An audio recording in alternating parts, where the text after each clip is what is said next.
Hello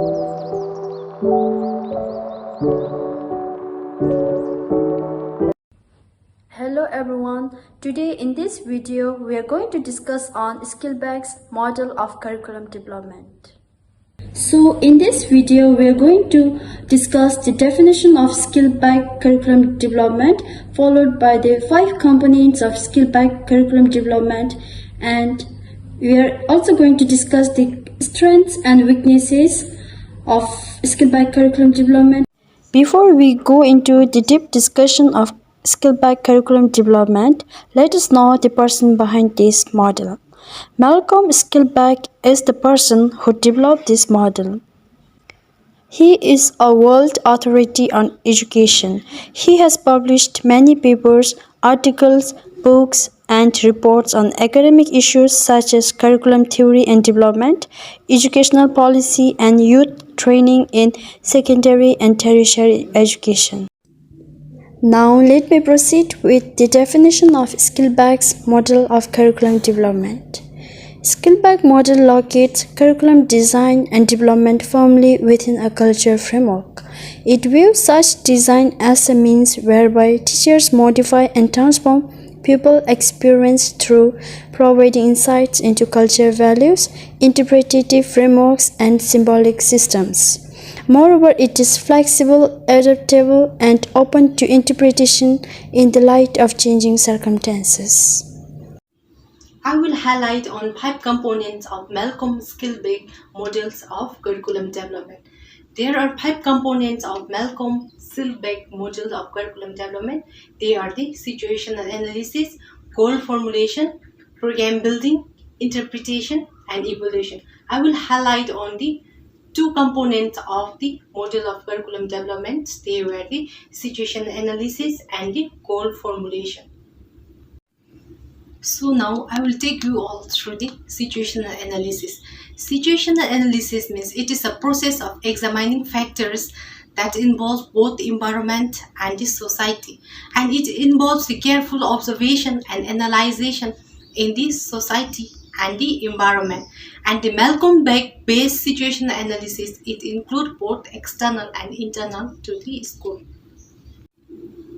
Under the external, it includes like the culture, parents' expectation, and the teacher support system. So whereas under the internal, it includes like the students' ability in the teacher skills, knowledge, and the others. So next is a goal formulation. Under the goal formulation, it assigns a decision-making role to the teachers, senior staff, principal for the development of a school-based curriculum. Now, the third component of the Silkbeck model is known as program building. The program building comprises of selection of subject matter for learning, the sequencing of teacher learning episodes, the deployment of staff, and the choice of supplementary materials and the media. And the fourth one is known as interpretation or implementation. It is also known as design. It is where the practical problems are anticipated and hopefully will be resolved. McReynolds' study shows that during the implementation phase of Silkbeck's model, it is interaction between the information concerning the curriculum design and the teacher's present cognitive structure that determines whether that teacher will be motivated to exert the effort necessary to make the information meaningful. All information can be described in terms of relative proportion that is perceived by the potential implementer, the teacher, as being familiar and readily accessible into existing cognitive structure as compared with the proportion that is perceived as being unfamiliar and requiring cognitive accommodation. Now, the last component of his model is known as evaluation. Under the evaluation, it includes monitoring, feedback, assessment, and the reconstruction.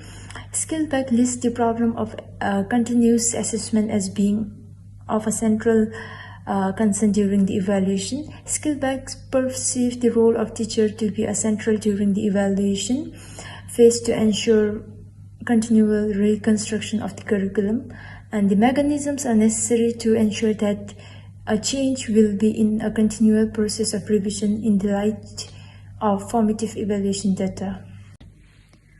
Alright, so in this very section of this video, I'll be taking you through the strengths of Silkbeck's curriculum model of development. There are numbers of strengths that we could come along while going through the curriculum model, but then we've only come up with 5.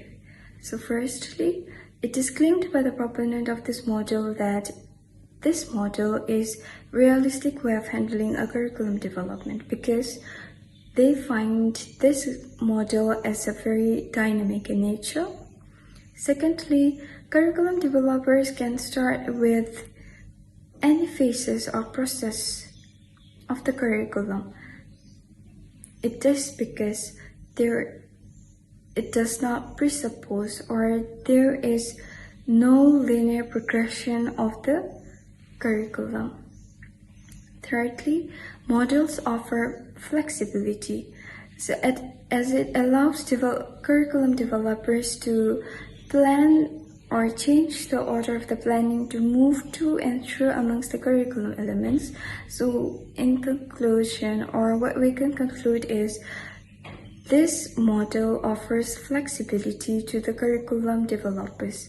Fourth, by avoiding the obsession with writing objective and indeed the behavioral objective, at that point the developers are free to be more creative. Free to be more creative in a sense because there is no much connection between the writing objective and the behavioral objective. Lastly, curriculum evaluation ensures reconstruction. That is because the feedback provided helps to make a curriculum reliable. There are certain weaknesses along with the strengths that we have come across in this skill-based curriculum model. Like the curriculum developers, they get confusion on what stage they need to go first in developing the curriculum. This model doesn't follow a sequential order, which leads to more confusion than clarity. Since this model doesn't follow a sequential order or pattern of developing curriculum, there is no direction at all. The curriculum developers in this model, the skill-based curriculum, they need a lot of time in discussion in determining what stage they need to go first in developing a curriculum, unlike other model developers where they already know the flow of a curriculum. And lastly, there is a lack of emphasis of objectives, like there is a lack of emphasis on the construction and the objectives because objectives are stated to be effective.